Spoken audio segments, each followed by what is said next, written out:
Magandang umaga po sa ating lahat. We would like to invite you sa ating panambahan sa umagang ito at pag-aralan ang Book of Nehemiah. Pinamagatan ko po ito na Rebuilding the Walls.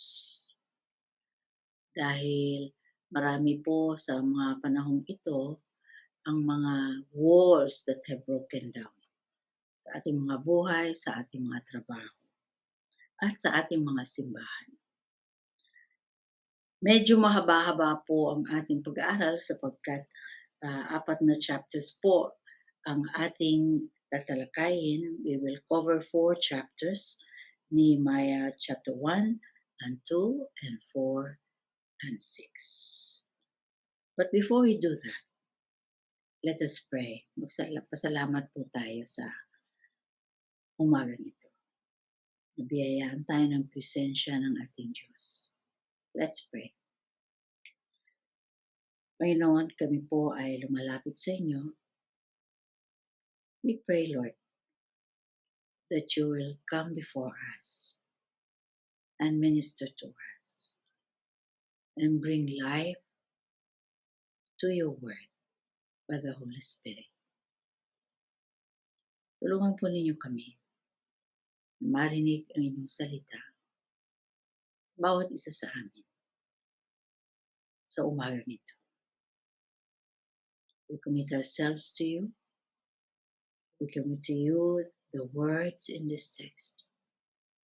And we commit to you, Lord, our hearts and our minds, that we may be fertile ground for the seeds that you would like to plant in our own hearts. Salamat po in the name of Jesus. Amen. So by way of introduction, in the month of Kislev, the 9th month in the Jewish calendar, in the 30th year of Artaxerxes the first, Nehemiah was in Susa. This was the winter capital of Persian kings. And Nehemiah was with the Persian king's court, serving as cupbearer to the king. And he asked his brother Hanani, who came, about news of Jerusalem and the Jewish remnant that survived the exile. Ito po ang ulat ng kanyang kapatid. Those who survived the exile and are back in the province are in great trouble and disgrace. The wall of Jerusalem is broken down, and its gates have been burned with fire.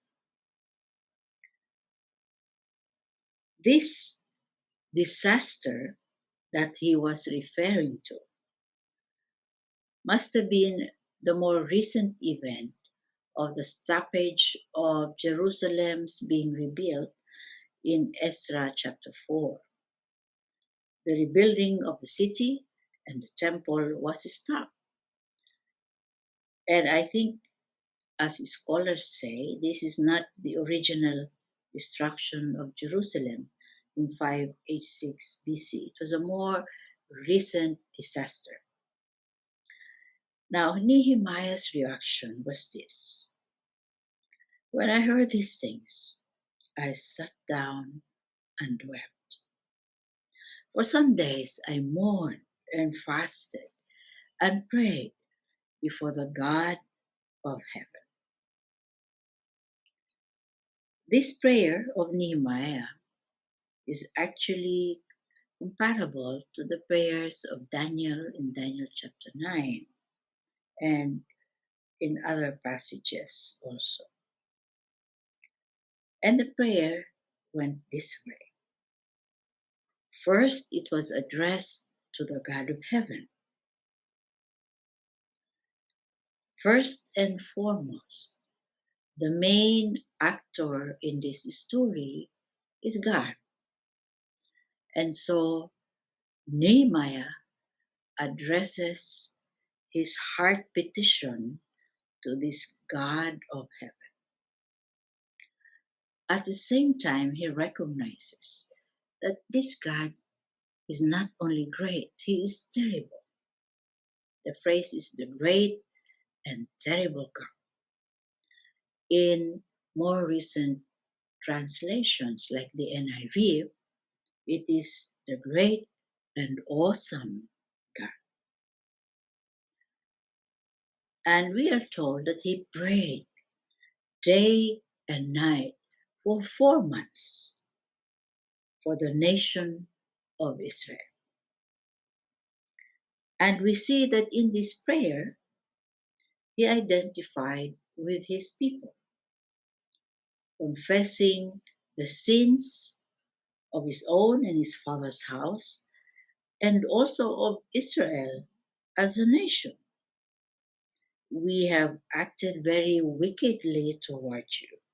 We have not obeyed the commands or the decrees and laws you gave your servant Moses. Kahit na po hindi pa siya pinapanganak, when Israel was judged and sent to exile in Babylon, hindi naman po siya kasama sa mga corruption, sa idolatry, sa injustice of the nation of Israel. That's why sila ay pinatapon muli out of Israel, out of the land. Nakikiisa po siya sa bansang Israel. Sabi niya, we have not obeyed the commands, the decrees, and the laws that you gave your servant Moses. At ang isa pang bahagi ng kanyang prayer is to remind God of his covenant promises. Sabi niya, remember the instruction you gave your servant Moses, saying, if you are unfaithful, I will scatter you among the nations. But if you return to me and obey my commands, then even if you are exiled at the farthest corners of the earth, I will gather them there and bring them to the place I have chosen as a dwelling for my name. Notice that he reminds God of this promise to his people. So his petition was, O Lord, let your ear be attentive to the prayer of this your servant. Give your servant success by granting him favor in the presence of this man. Now, of course, this man was a king. He will ask Artaxerxes to reverse his previous decree, ordering that the rebuilding of the wall be stopped. Now, Persian society is an over-regulated society. The laws of Persia cannot be rescinded even by the king. Now, but this decree had a loophole because it said, according to Esther chapter 4, verse 21, I decree that this city be not rebuilt until a decree is made by me. Ibig sabihin po, maaring gumawa siya ng panibagong decree para ma-rescind yung previous decree. So, Nehemiah understood that it is possible. There is a very slim chance, obviously, but still it is a chance that the king may reverse his decree, issue another decree. Now, early in this first chapter, we see Nehemiah as a man of great feeling. He was moved by the plight of his people and the city that bears God's name. Sometimes I wonder how many of us are actually moved when we see our churches in a bad way. mukhang mga lantang gulay ang mga naroroon who are worshiping. At ganun po ang pakiramdam ni Nehemiah when he heard the news that the walls have been broken down and burned by fire. Also, not only was he a man of great feeling, he was also a man of prayer. Makikita po natin hindi lamang sa first chapter, kundi in the succeeding chapters, na pag siya na nagkakaroon ng mga opposition, siya po ay nahaharap sa mga pagsubok, he prays. He is a man of prayer. Alam po niyo, ang leadership ng isang church ay nag-uumpisa sa mga tao na nagdarasal.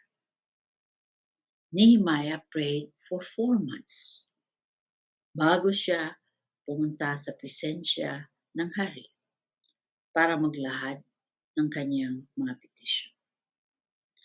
So we can see that while he is a man of prayer, he is also a man of practical action. He was organized, he was a leader, as we shall see in the following chapters. Sa chapter 2, makikita po natin na Nehemiah, as cupbearer, seizes his opportunity. Alam po niyo, ang cupbearer noong mga panahon na yun is a very trusted servant to the king. Siya po yung magtitaste ng lahat ng pagkain, siya ang unang iinom ng kanyang wine. It must have been a very nice occupation because I'm sure masarap yung pagkain ng hari. And he had the privilege of tasting the wine, tasting the food. Yun nga lang, kung ito po ay mayroong lason, if it is poison, he actually is risking his life. In other words, the cupbearer is protecting the king by his very life. Kaya po, ang mga cupbearers, sabi, parang mga confident sila ng king. Kasi sila yung pinakamalapit. Especially kapag sila ay kakain. Now, we don't know if yung sadness na nababaka sa kanyang mukha, no? The appearance of sadness was deliberate. But obviously the king noticed. So sabi sa kanya, why does your face look so sad when you are not ill? This can be nothing but sadness of heart. Sabi, si Nehemiah was afraid. Bakit po? Sapagkat, noong mga panahon na yun, hindi maganda na ikaw ay magpipresenta ng sarili mo na mahaba ang iyong mukha. No? Dapat very cheerful ka. Pero, dito ngayon, obviously, si Nehemiah had a very sad face. And that's why nung tinanong siya nung hari, he was afraid. But he tested the waters. Sabi niya, may the king live forever. Why should my face not look sad when the city where my fathers are buried lies in ruins and its gates have been destroyed by fire? At pagkatapos po nito, the king asked, what is it you want? So medyo na-sense po niya na maaari siyang humingi ng kanyang mga petitions. So sabi, he prayed. And then he presented the request to go and rebuild Jerusalem. And not only that, he was ready with his logistics. Pinag-aralan na niya kagad what it will take, no? So humingi siya ng letters to the governors of Trans-Euphrates so that he will be given safe conduct. Humingi rin siya ng liham galing kay ISACC, the keeper of the king's forest, so that he has timber, meron siyang wood to use for the gates of the temple, the gates of the city wall, and for his house, yung kanyang titirhan. Now, in addition, sabi, the king sent army officers and cavalry to to escort him. Ito po ay kusa noong hari.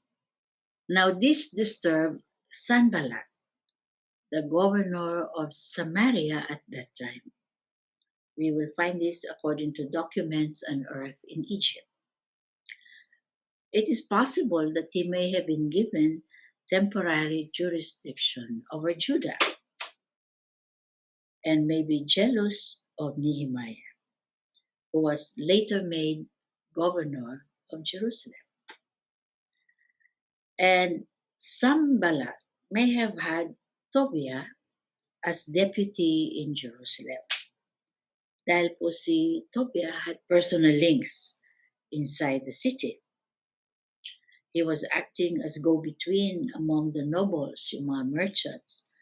They were sending and receiving letters from him. So meron tinatawag na fifth column, no? Doon sa Jerusalem. And people who were actually either secret conspirators who have vested interests to lose, or because they were married, they had kinship ties with some of the people of Israel. And we see that later in chapter 6, 17 to 19. Now, in this second part of the second chapter, Nehemiah secretly inspects the walls, his surveys, no? Yung kanyang trabaho.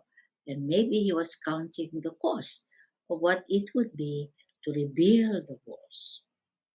After that, he invites the cooperation of the people, who gladly began the work. And we find that towards the end of this chapter. Now, in chapter 3, we see the people rebuilding the wall. Sabi, the people had a mind to work. Or, another translation, the people worked with all their heart, in spite of opposition. We will find that later in chapter 4, verse 6. We can see Nehemiah's leadership and his organizational ability in the way the wall was built. It was built systematically, section by section. 40 sections in all. And some parts of the wall were severely destroyed. So, yung linya ng wall was pulled back, no, higher. And yung mga bahay ng mga tao, no, mas malapit sa wall. So, the people were allowed to work along their family kinship ties. Some families work on sections of the wall that were near their own houses. This tells us how astute Nehemiah was. He allowed people to work according to their groupings, no? Along social class, along their district or professional groupings. Whether they were priests, perfumers, goldsmiths, merchants, even women, and rulers. So, makikita po natin dito na everybody was cooperating dahil sila po ay nagtatrabaho together with their families, together with their colleagues, together with their social class, no? So, kung kayo po ay mag-organize ng mga work plans ninyo, maganda that you look at the dynamics of the people that you are going to work with. Of course, there were a few people who refused to participate, but most of them worked on the tasks that were allotted to them. And some even managed to work on a second section. Mabilis silang natapos, kaya they started also to work on the other sections. Now, it was not without opposition. In fact, matindi yung opposition nila Sanballat at ni Tobiah. The people first faced ridicule. Sabi ni Sanballat, "What are those feeble Jews doing? Will they restore their wall? Will they offer sacrifices? Will they finish in a day? Can they bring the stones back to life from those heaps of rubble, burned as they are? At sabi rin ni Tobiah, what are they building? If even a fox climbs on it, he will break it down and the wall of stones will be destroyed. Now, what was Nehemiah's response? Sabi niya, first of all, he prayed, hear us, O God, for we are despised. Turn their insults back on their own heads. Pag masama po ang loob natin because we are despised, minamaliit, where do we turn? We turn to God. Hear us, sabi ni Nehemiah, for we are despised. Turn their insults back on their heads. So nevertheless, they went on building the wall till all of it reached half its height. Now, mas lalong nagalit sila sa Sanballat nung malaman nila, no? That they continued to build the wall. And so, the people faced the threat of violence. Sanballat and his allies, enraged by the continuing repairs, plotted to come together and fight against Jerusalem and stir up trouble. Note Nehemiah's response. Again, but we prayed to our God. And they did not only pray, they posted a guard day and night to meet this threat. Then they began to feel exhaustion. This time, the opposition was not from enemies outside. No? They were in danger of quitting. Why? They were so tired. They began to feel exhaustion and they began to feel fear. Sabi, the strength of the laborers is giving out. Sabi, and there is so much rubble that we cannot rebuild the wall. Ang daming basura. No? We cannot rebuild the wall. Kailangan pang alisin yon. So, and also the people got intimidated by their enemies. Kasi narinig daw nila, before they know it or see us, yung po ang banta sa kanila. We will be right there among them and we'll kill them and put an end to the war. So those Jews who lived near these people who were threatening them kept saying, they will attack us. So this time po, ang danger is inside, in the hearts of the people who were tired and who were afraid. Now, what was Nehemiah's response? Sabi niya, therefore, I stationed some of the people behind the lowest points of the wall at the exposed places. Yung may mga gaps pa po, no? Posting them by families with their swords, spears, and bows. At the same time, he was flexible enough to interrupt the work briefly and rally the people. No? It took time to rally the people. Sabi niya, don't be afraid of them. Remember the Lord and fight for your brothers, your sons, your daughters, your wives, and your homes. And not only did he give them a pep talk, he made new arrangements for security. Half of the men did the work, and the other half were armed for defense.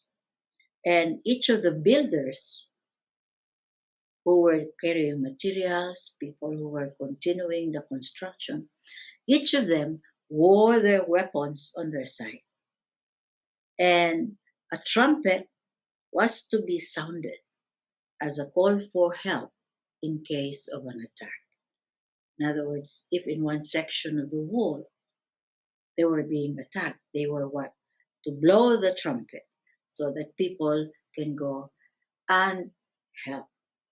Now, also, Nehemiah asked the people, for the men who were living outside Jerusalem, to stay inside at night so they can also serve as guards by night and workmen by day. And even if this was difficult, Nehemiah set an example. Siya mismo. Neither I, nor my brothers, nor my men, nor the guards with me took off our clothes. In other words, for days and days, hindi na sila naligo. And each had his weapon, even when he went for water. The Hebrew here is not very clear, no? Kung anong ibig sabihin ng going for water. Pwedeng para uminom ng tubig, o para umihi, or whatever, no? Now, Nehemiah was prepared to work just as hard and to be guarded just as hard, just like the rest of the people. Now, since hindi ma-intimidate yung mga people of Israel, si Sanballat at si Tobiah at kanilang mga co-conspirators now began to focus their plots against Nehemiah on the assumption na if you strike the shepherd, then the sheep will scatter. So, they attempted to entrap Nehemiah. Sanballat invites him to talk in one of the outlying villages, and Nehemiah replies, I am carrying on a great project and cannot go down. Why should the work stop while I live and go down to you? 4 times they send the same message. And 4 times Nehemiah gives the same answer.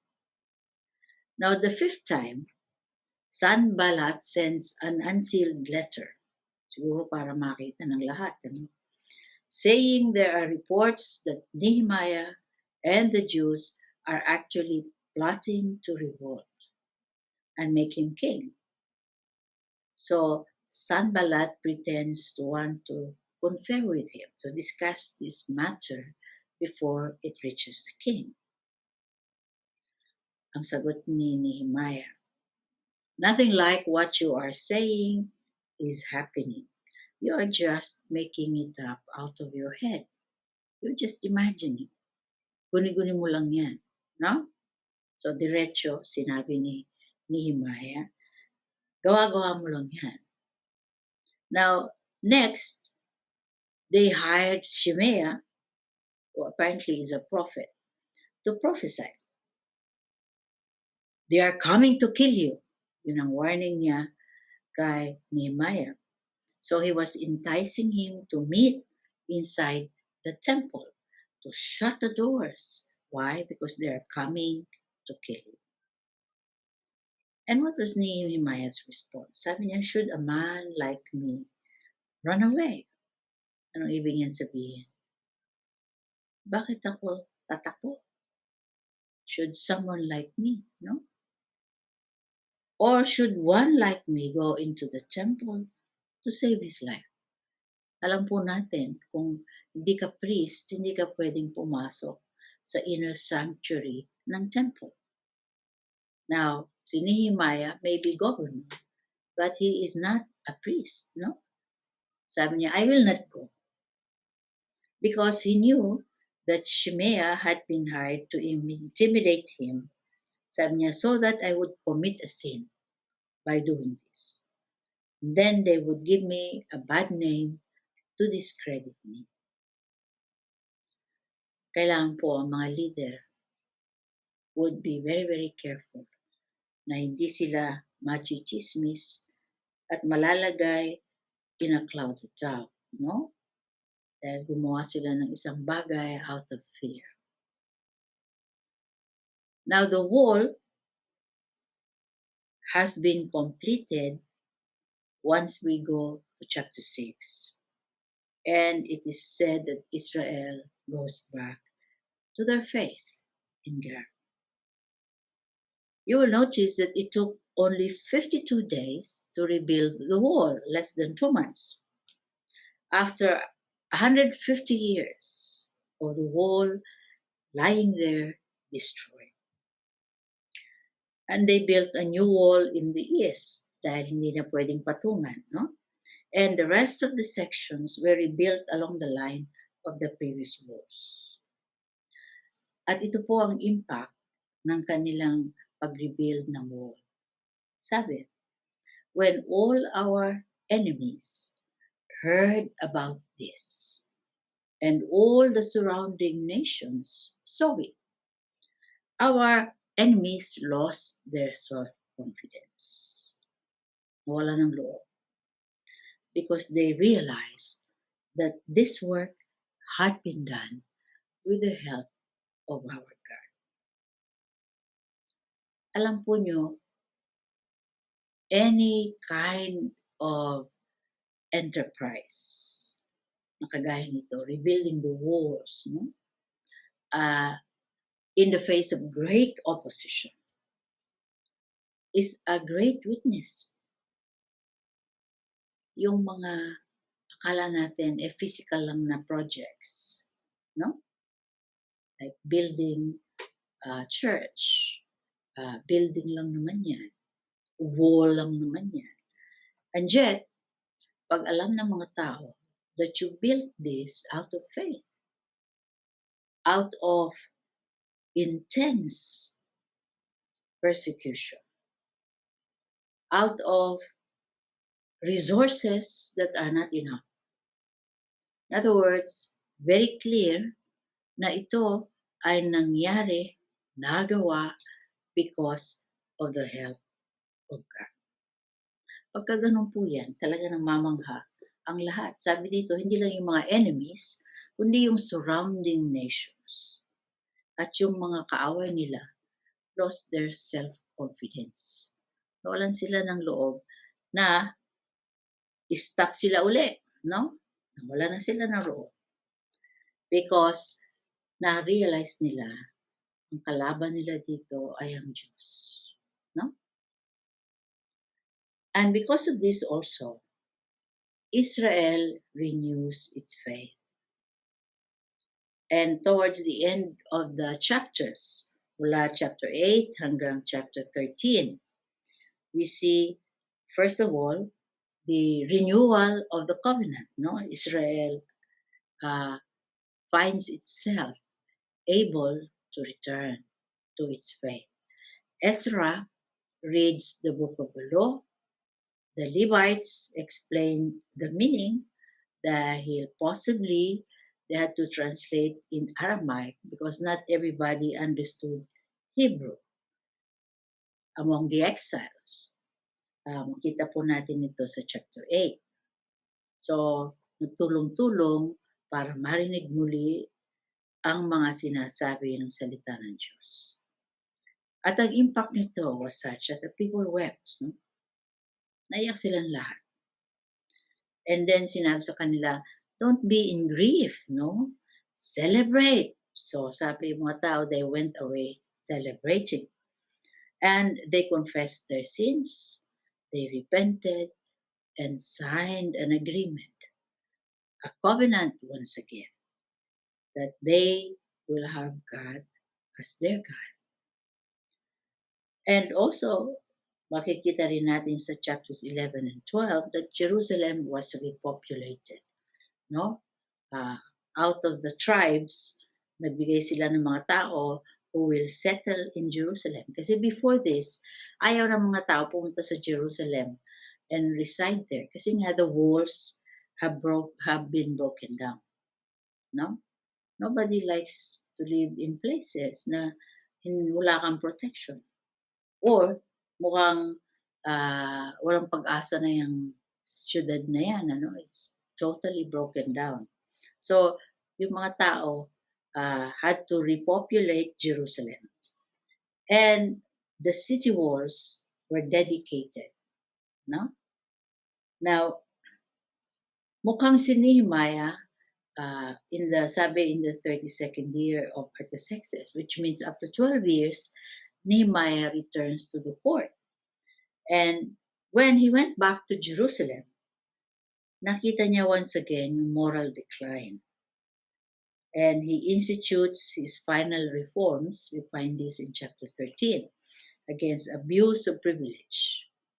Nakita niya si Tobiah had this big room in the temple na dati ay pinaglalagyan ng mga fixtures para sa sacrifices. So, pinalayas niya si Tobiah, no?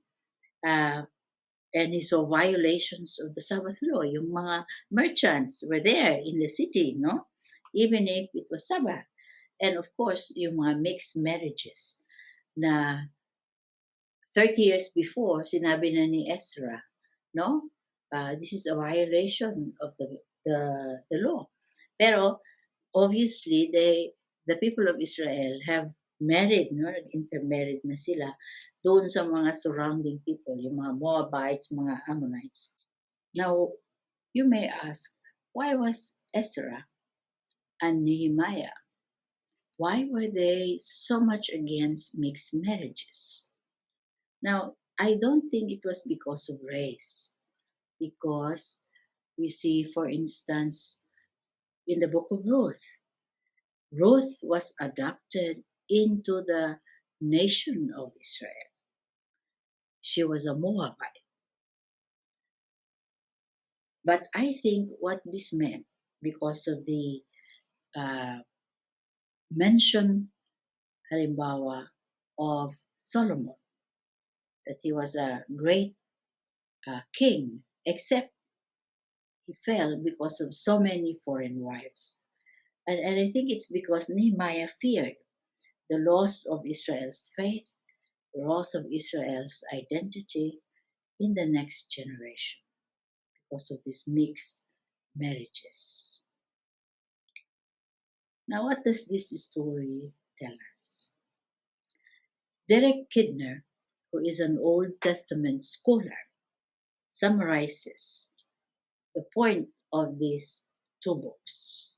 He says, what we see in Ezra and Nehemiah is an Israel that is cut down almost to the roots, but drawing new vitality from its neglected source of nourishment in the Mosaic law, and already showing signs by its new concern for purity of growing into the Judaism which we meet, for better or for worse, in the New Testament.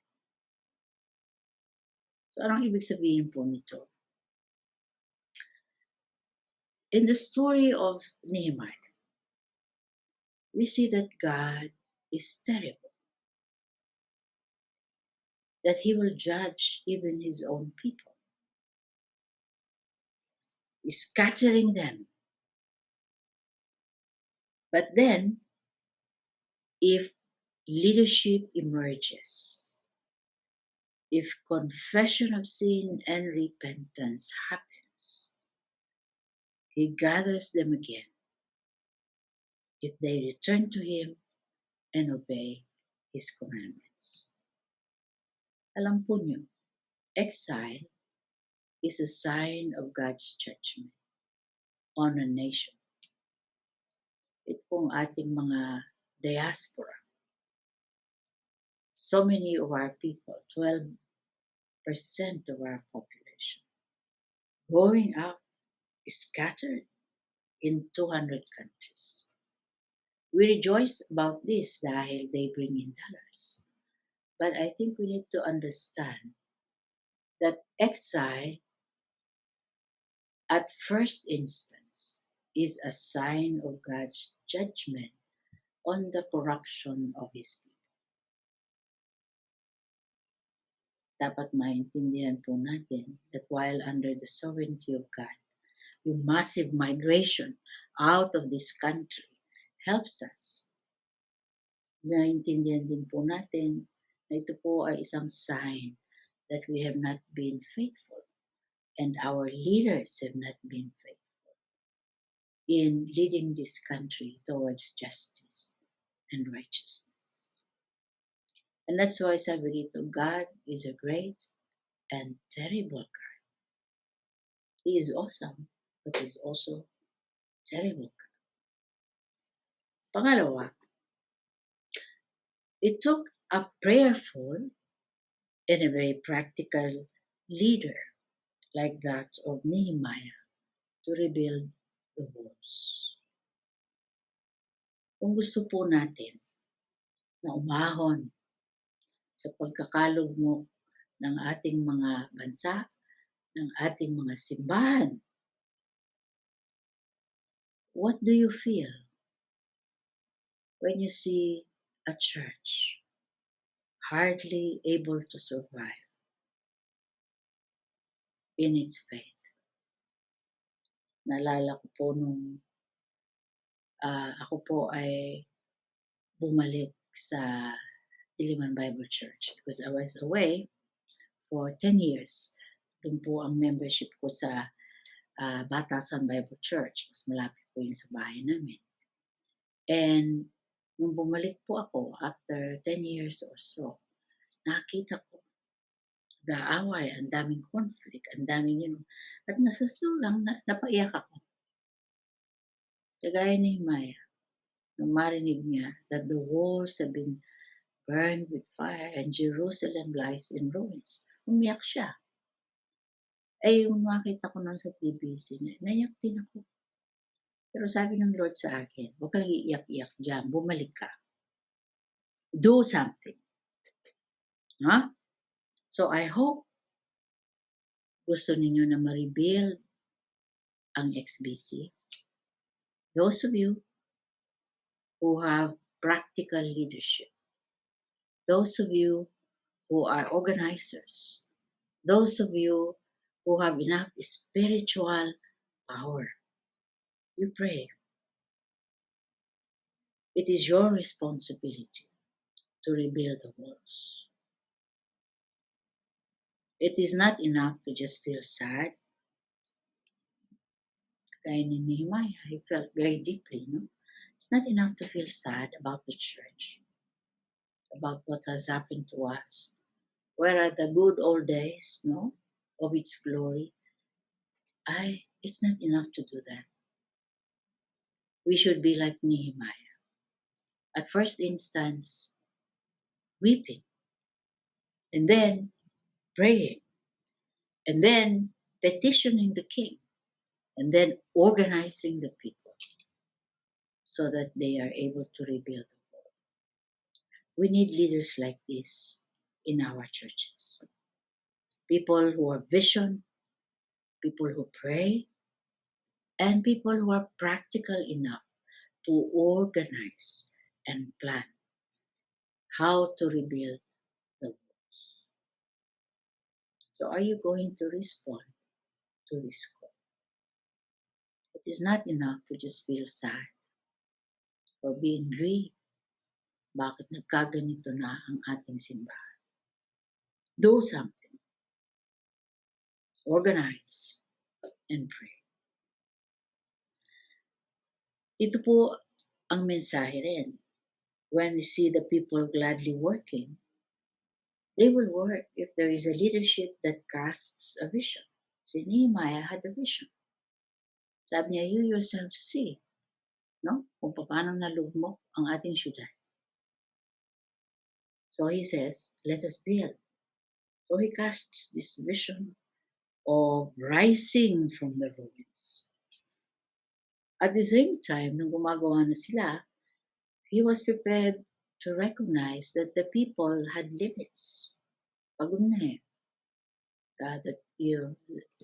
The tribe of Judah, or maybe Judah stands for the whole of Israel. Sabi niya, pagod na kami. No? And there's so much dirt, there's so much rubble na ang hirap linisin before we can even start rebuilding the wall. Pagod na sila.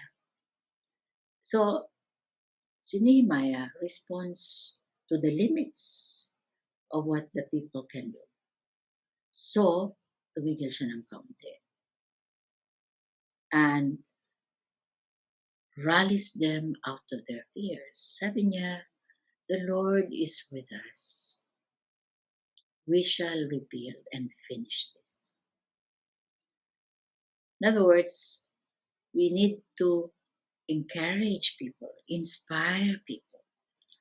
Ganon ang leadership ni Nehemiah. He is sensitive to their limits. No? Napapagod na eh. E di tumigil muna. At the same time, he is prepared to what? Rally them once again. And not only that, he was prepared to set an example of faith, of hard work.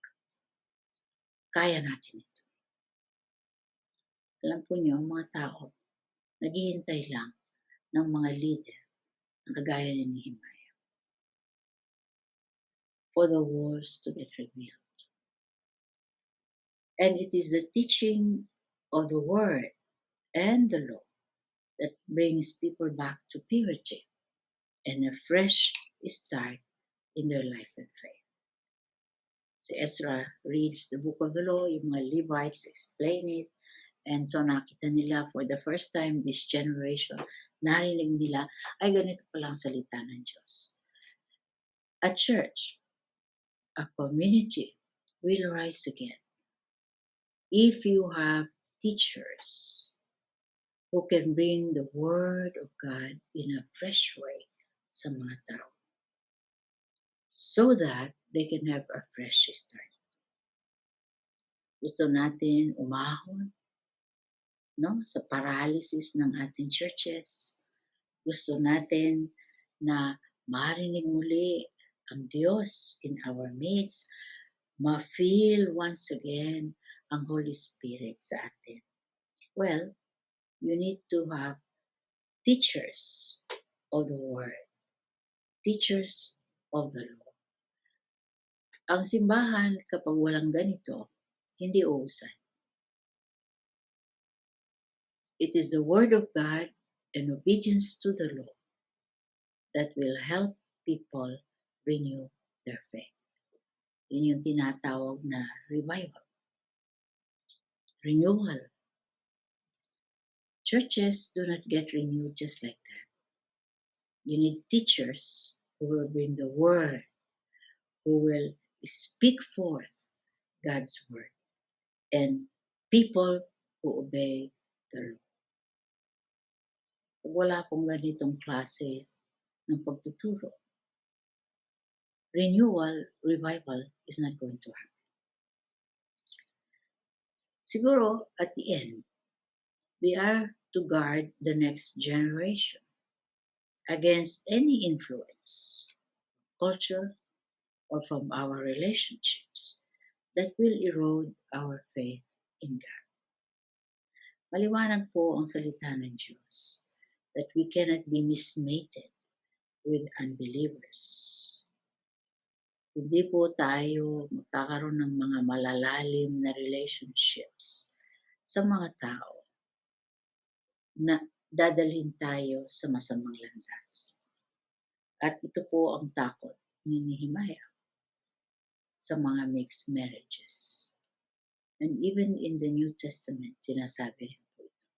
So pangalagaan po natin na yung susunod na generation are also taught the Word, are also taught the law, and they are guarded from any influence, kultura man o mga relationships that will erode their faith in God. Nawa ito po ay panghawakan natin kung gusto nating umahon sa ating pagkakalugmok sa ating mga pananampalataya at sa simbahan.